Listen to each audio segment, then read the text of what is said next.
Hey there, my name is Pravus and welcome back to more Oxygen Not Included in the Super Duper Grouper Base. We got a few projects that I would like to work on today. I have allowed the game to kind of run for a few cycles while I get a few things set up just for my own sanity. But let's take a look at a couple of projects. So first off, I want to look at this water here. This water tank is now half empty, or half full, depending on how you prefer to look at it.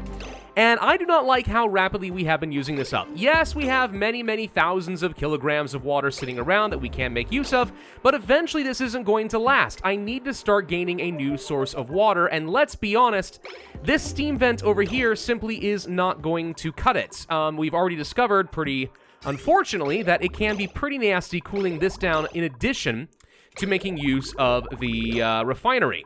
Also, we've discovered that this water ends up coming in so hot that once it goes through these pipes, it has a tendency to burst. So what I'm thinking we may want to do is try to create a sort of a liquid buffer chamber, something we're going to use with the gases of the anti-entropy nullifier to cool down a much larger chamber of water to gradually reduce the temperature here without sending it into, like, let's say a 0-degree shock, right? So we cool this down to, let's say, 30 degrees, 20 degrees, something like that. This goes to, like, 0. It doesn't matter. It cools both of this down. This is a more gradual transition in temperature change. We'll try that. We'll see if it works. I honestly don't know if it will.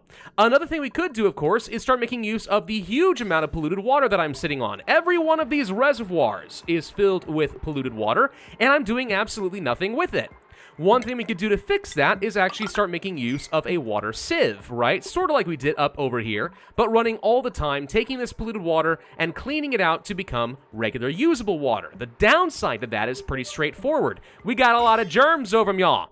And if we just clean it through a water sieve and toss it into the tank, this whole thing is going to get contaminated. So I think we need to repurpose the chlorine room in order to clear out a much larger amount of the water, right? A larger capacity and flow of water so that by the time it gets to the end of this loop, it gets dumped over here nice and safe. I'm not worried about the temperature. Honestly, the polluted water temperature is pretty reasonable. It's not going to hurt me over here, at least for now. But at the very least, germs are going to be a problem. So I'm trying to set up a bit of a liquid lock over here. And what I'm going to end up doing is setting up some tiles over here. And then once the liquid lock is set up, we're going to demolish some of these tiles, and it's going to leave a vacuum, just by default. Because, well, there's no way for gases to get in and fill the space. While we're waiting for all of that to get set up, let's also research the solid transport. I'd like to start working with some conveyors here. Mainly because there are at least a few different areas where we are gathering up resources, and it's taking a very long time to travel, and we can just eliminate that. For example, down over here, by the fertilizers, why do we need someone to run down here delivering phosphorite and picking up fertilizer? We already have an auto sweeper in place. What if we just set up some conveyors and had that stuff brought to the chamber and then removed and save ourselves all the trip? That's what I would like to see, a bit more running efficiency. Oh, I am also going to build a new rock crusher down over here in this icy biome, because if I'm going to eventually make some steel, I'm pretty sure we need some lime. And I have plenty of eggshells with which we can smash. I don't know of any other way to get lime, though. I'm pretty sure that the rock crusher is the only option, so we had to rebuild this somewhere. Okay, so my question now is, how do we want to actually use logic to ensure that any water we pump out of this water sieve is going to stay here long enough that it's got to kill all of the germs? I want to fill this thing up, but break off any flow into this tank until it is completely devoid of germs, at which point it then evacuates, but doesn't immediately fill. Because here's what I could totally see happening, right? If I were to just take some pipes, and we were to set this thing up so it just goes in here and then goes immediately in here, or that's not exactly how it works, but you get the idea, right? Set this up. What's going to end up happening is germy water is going to flow through here. It's going to get in this tank, but immediately leave to go over here and then get stuck in this tank. And we're going to be constantly tossing more and more germs into it until I think it's going to get overloaded and we can't actually use the germ sensor to get stuff out. If this thing has 0 germs, lets out a tiny bit of water and then immediately gets refilled with something over here, then this is never really going to be activated. So it's got to be kind of a fill and flush system. So I need a delay between these reservoirs. How best to do that, I haven't quite figured out yet. I know that the reservoirs themselves do actually have some sort of an automation signal, So what exactly happens here? If there's a red signal when it's at full, but less than 0% full. That's not quite what I had in mind. If it's less than this... No, once it's at 0, send a signal allowing more to get through, and then once it is, let's say, 40% full, send a red signal. And then once it's empty, send the green signal again. Is that how we want to do this? Maybe we can actually avoid the use of any of these logic gates. Maybe we can just hook this sucker up directly to a liquid shutoff, and that's all I need. Oh, I don't know. All right, so they'll figure all of that out. What's something else we need to do? We need more uses for my polluted water. Just refining it is going to take a long time and a lot of energy and produce a lot of heat. But there are other things we could do with some of this. For example, if I want to continue making exosuits, I'm going to need another source of reed fiber. Up to this point, we have not been really getting much. So, something I'm going to do is set up a small little thimble reed farm. So we'll take some of this polluted water, and we will simply hop, skip, and a jump it up this direction, like so, all the way until we get to this point. And I'm going to set up some little thimbleweed farms. Maybe only like 5. I don't feel like I need a lot of them, just enough that I can grow. Now, thimbleweeds require a little bit of warmth, but all in all, the temperature here is not too bad. And they do take polluted water to grow, kind of like the bristle blossoms take the clean water. So this is a pretty easy use for some of this stuff, and it really doesn't cost me much to go ahead and start making it. Dare we get another dupe? Another person with a decent operating skill wouldn't be the worst thing in the world for me right now. I kind of use that. Don't really care about the lack of research, that's fine. Medicine doesn't matter too much, but hey, we've got it. Plus, decor doesn't matter, and you can't do decorating errands. That also doesn't matter. Yeah, actually, you know what? Yeah, I think we can sustain another dupe. And it's gonna be Pokemon Baka! Thank you for your support. All right, let's print them into the base. Hooray! Of course, it means I need to get you a new bed and everything else. And as far as skills, I guess I might as well just double up on the tinkering with the operating skill and give you the appropriate hat. Because we all know hats are extremely important. Okay, now see, the liquid reservoir at this point has finally killed off all the germs. That's where I would want this sucker to actually open up and allow the liquid to start to leave. But it's not doing so because there's germs somewhere. I don't really know where the germs are, I just know they apparently exist. Is it there? Where are you detecting these germs? What's the range on this thing exactly?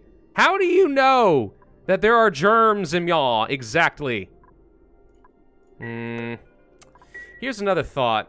What if I simply change up my shutoff so that the liquid pipe, this sensor came on earlier rather than after the fact, so we don't have another repeat of germs getting tossed into the system? We just rearrange this a little bit.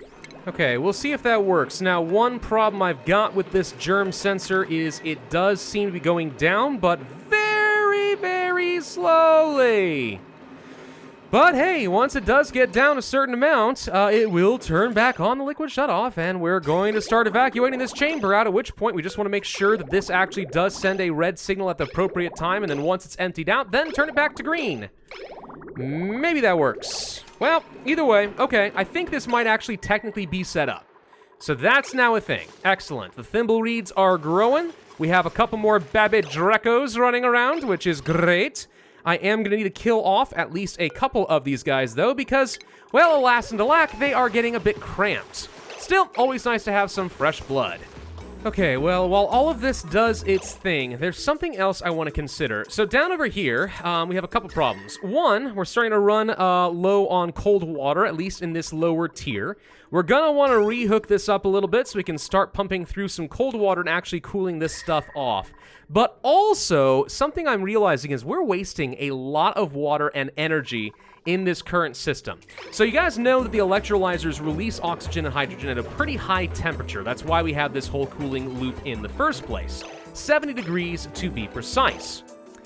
The fact that we are pumping 22-degree water in here and then heating it up to 70 degrees when it's electrolyzed is basically creating a lot more heat in addition to all the ambient heat here. It's just kind of hidden by the fact that we're running it through a cooling loop. What's more efficient is to run through water that's closer to that 70 degrees. As long as it's not above 70, then that's going to be fine for us, right? You run 80 degree water through here, you're going to have 80 degree oxygen. You don't want that. But if you've got, let's say, 60 degree water, it still comes out at 70, just like 20. So rather than use up my nice cool water over here, what if we started using the 60 degree water that's up over here due to this cool steam vent? This would be a much better system. Pump out this water and dump it into this instead. You get the same result, but we finally have a use for the warm water. So that's something I want to hook up here as well. Oh, and another little thing I want to try over here. So I've been really bothered by the fact that we have these giant bubbles of polluted oxygen around our cool slush geyser right now. Something I think we can do that would actually relieve the air pressure without actually flooding anything is to simply set up an airflow tile. It just replaces the tile. It's not a brief moment where like it's completely open. And I think that what's going to end up happening is the highly densified water, highly densified as if that's a way to say it, is going to push the air out up until it gets the airflow tile, at which point it is stuck. And then we'll have filled this chamber in. I don't know, tiny little efficiencies. Ooh, here's another dupe I could use. Alright, so Joshua here has some strength and perhaps the most important speed in the late game, or at least the one I value the most, athletics, one that's really hard to properly train up because there is no skill associated. Somebody who can carry stuff around, a dedicated sweeper, I love it. Also a night owl, somebody who works better during the night. Even better, and an interior decorator, don't really care too much about that. Germ resistance could get a little annoying, but with the proper use of exosuits is probably not a major concern. I think we're gonna take this person, and I already got a name picked out. It's gonna be Cannon Fodder. Yes, Cannon, you may be my top tier patron, but you are also going to be my janitor. And I do this because I know you have a good sense of humor, right? Please don't pull your support. Oh, finally, by the way, we can analyze this stupid cool steam vent. It's been sitting here for the last couple hundred cycles, and I've done nothing with it. But now we finally get to take a look at what's going on. Now, temporarily, I'm going to set up a simple liquid pump over here and just start getting all of this 60-degree water and pumping it down over here. But this is not going to be the long-term solution, right? Because there's going to come a point where I've pumped out all the cool-ish water, and I say cool rather lightly. 60 degrees is still pretty warm, but I've pulled enough of this out that we're going to start seeing the effective temperature increase as hotter and hotter steam starts filling in that space. At which point, I do not want to start pumping in anything that is hotter than 70 degrees. At that point, we're going to want to box this sucker in with an insulated system, and then maybe use an aqua tuner and a steam turbine to start cooling some of the water down to something more reasonable, before we then send it down into the rest of the base, and use the steam turbine to start deleting some of the excess heat that is being generated by the vent. By the way, it looks like I am correct. The airflow tiles did work as anticipated. Now we need to fill these things back up with insulated tiles so that we are not losing a lot of the precious cool water, or rather letting the heat leak into this system. But yeah, we were able to pump out a lot of that oxygen. I think once we seal these up, it's going to be a perfect chamber. Boom and boom. Oh, that looks so much better. But there's a teeny bit of freaking... okay, well, there may be a lot of material right here, but overall, come on, this looks so much nicer. Okay, here we go. We are pumping through a whole load of water at about 60 degrees through insulated pipes, so it's not going to leak any heat into the base unnecessarily anyway, and that's going to get sent over here. And now we should probably go ahead and reset this thing. What I'll probably end up doing at some point is I will take these reservoirs, and once they get to a certain temperature, I'm going to have some sort of an automated system that starts dumping the water. Because right now, right, we've got all this water that's sitting here from the cool slush geyser that can't go anywhere. It can't do anything. Actually, it's been sitting here for too long, and now it's getting too warm. Well, that's no good. But you get the idea. We're wasting all this potential cold water, so we're going to have to start flushing this out. What I might do is once it gets to a certain temperature, just send it up to the tank, and then as it gradually starts getting cleaned out, we have cool water to actually fill this too. It's a very long and involved process. It takes a lot of electricity, but it could work. Anyway, so now we're dumping some stuff in over here, and we should be seeing, yeah, the temperature of the oxygen really isn't looking all that different. So, cool. We definitely are using a far more thermally efficient system now. Aha, we have made our first round of steel. Excellent. So this is obviously a very, very valuable resource for me. Only 100 kilograms isn't going to go very far. But we love this stuff because not only is it very thermally conductive, but it adds on, 200 degrees Celsius to overheating. You guys can toss this stuff into some superheated chambers and it will still work. Case in point, I'm thinking I'm going to need a lot of this stuff for stuff like, a gold volcano. That comes to mind. Okay, I'm getting really tired of waiting for this stupid thing to be done. I'm just going to go ahead and allow it to run, even with some germs. Go ahead and start doing your thing, then turn off. There we go, we're set back down to 0. There should be just a couple of small little water packets that are coming through right now that are going to run into the classic issue of having some germs. This is where we go ahead and cut these guys off and quickly empty this. That way we contain the germs, and in theory, this is now going to be letting through all this water. No problem. Good news is, it is still sending a red signal over here, so until it fully empties out, this does appear to be working. What sucks is I might find myself in a situation where I have to manually do this every time that it's getting up to 40, simply because, for some reason, the germs die in the reservoir quickly, but not in the pipe itself. That's what we call very, very, very annoying. Maybe there's some sort of a bridge system I can do, right? You, let it flow up here and then go right back in if it turns out that there's still some germs in the water or something. I don't know. Is it working? Are there germs? No, we seem to be all right. There is, strangely, a little bit of slime here, and yeah, we have the water bottles with the germs still in them, but they'll clear out over time, just from clearing out the pipes. So, okay, this does appear to be working, and the good news is, while this sucker is still filling up and waiting for the germs to die out, this sucker ends up also being cleared out of germs. So maybe I'm wrong. Maybe this is actually going to work now. We can just leave it be for a while. And I've reset this whole loop over here, so now we are pulling from the second tier of water instead of the first, which is still down, by the way, to -7 degrees. Because vacuums are an amazing thing, and these guys have not gained any heat whatsoever. So we should start seeing now that this area is going to get plenty cold once again. Oh yeah, we're heading down to the negatives again. Perfect. All right. So that's all working exactly as intended once again. Perfect. Oh, gosh dang it. A tiny bit of germs did get into the main water pool. Whatever, that's probably fine. So what I've done now for automation is I'm setting it up so that you can only fill one of these tanks at a time, because the last thing I want to have happen is while this is actively filling, it's pushing germy water through here. I want this to stay off as much as possible. So what we're going to do is have this thing so that whenever this is off, in other words, this is not allowed to fill, this tank can fill, and vice versa. As soon as this one is allowed to start filling up, stop filling this sucker up, at which point it should kill off all of its germs and run through the cycle.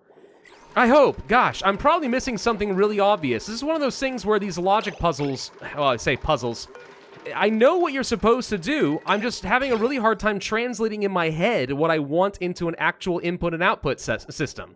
This probably is still going to end up having a brief window of opportunity where some germy water gets sucked through here. What is the end goal exactly? Because, I want to kill all the germs here, but then something gets stuck in this little pipe. And then I have to continue manually fixing this. It's fine for now. You just have to get over the first initial pump. Once you do that, we're good. So I don't know. I think the only way that this is going to work is if I literally create some sort of a bridge system, whereas if it is not allowed to go through this way, it has to go back into the tank and kill off the germs. I think that's really my only option. God, I really wish there was a way to see the amount of germs inside of a pipe at a time, because all it's doing is showing me surface germs, which does me no good. I've got this set up so that if there's less than 4 germs, it should allow a packet through, and if there's too many germs, it's supposed to stop it and send it back up into the tank, which you're seeing here. But I'm also seeing that germs are, or there at least was some packet that got through that had germs in it, so I don't know. I don't freaking know what's going on with this. I don't know if it's working, literally at all. It certainly doesn't seem to be filling this tank up anymore, which is really frustrating. So I probably need, what, an AND gate or something in here? Oh, good lord. Yeah, this is just becoming super, super duper annoying to me. The problem now is that basically it's emptying this tank out instantly because it's just letting every one packet immediately run through here, and until it builds up some sort of a buffer, it's not going to work. So what I could do then is toss in a filter gate. If the green signal has not lasted long enough, then it is going to continue emitting a red signal. So let's try doing this. Actually, I do want to flip it out like here, I think. Followed by hooking this up like so. Gosh, please tell me this is going to work. All right, that's it. I'm tired of this stupid system. We're going to try something completely different. I tried to get fancy. I tried to use automation. But you know what? I don't think we need it. I think there's a faster solution. I think this setup will actually work just as well, but it's way less of a headache. Here's the way this is going to go. 3 liquid reservoirs instead of 2. Might be enough where the liquid sits in these chambers for long enough that it kills off all of the germs. So once these 3 are full of water, I'm going to let them kill some germs for a while, then I'm going to go ahead and open this sucker up. And just like before, if there are any germs, it's going to send it in a loop right back into the system and just continue cycling through. If, however, there are no germs, it goes ahead and lets out some relief. Maybe this works better, I don't know. All I know is before, the automation was becoming an absolute headache, and I think this is actually going to work. Good lord, okay, so it's going to take a while for this to fill up. That all seems to be working as intended. By the way, have we finished with the conveyor? It looks like it, yes. So we have a conveyor loader that should automatically drop things off over here. So the next question is, if I go to, what was it, agricultural? Phosphorite. We can use the auto sweeper to start dropping off some materials, and there goes. All right. It's not perfect, because we do still need to drop off things like dirt over here in order to create fertilizer as well, but at least that's one long errand that has been eliminated. I actually should be making use of these conveyors way more often. We might want to do something like that over here, actually, now that I think about it. What about over here, you know, kind of close to the refinery? All the refined materials just get sent up by a conveyor belt to the main base, right? These are the kinds of things that I need to be doing. And yeah, you can see it just picking it right up and tossing it in here. Perfect. So yeah, lots to be done over there. Last thing I want to do before I end up this video, because even though it looks like not an absolute ton was accomplished, it's been a while, I would like to place down a slickster. Over here in my printing pod, we actually do have a little slickster larva available, and I would like to go ahead and print this little baby off. All right, so you... Wait, can we not wrangle you? Or are you already wrangled? Wait, can you not wrangle these things? Oh, no, it's because they're flying, isn't it? Uh-oh. Wait a minute, I may have messed this up. Okay, you know what, we're gonna end this video here while I figure out what the heck to do with the slickster larva. I forgot you cannot wrangle these things. You need something special like, not a fish release. There's like something, some bait. There it is, airborne critter bait. That's what we need to do. How the heck do you do that, though, with a slickster that wants carbon dioxide? I don't know. All right, well, thank you all very much for watching. I do hope you enjoyed. If so, I would ask you to hit that like button, leave a comment, subscribe, make sure you hit the notify bell, and I will see you guys next time.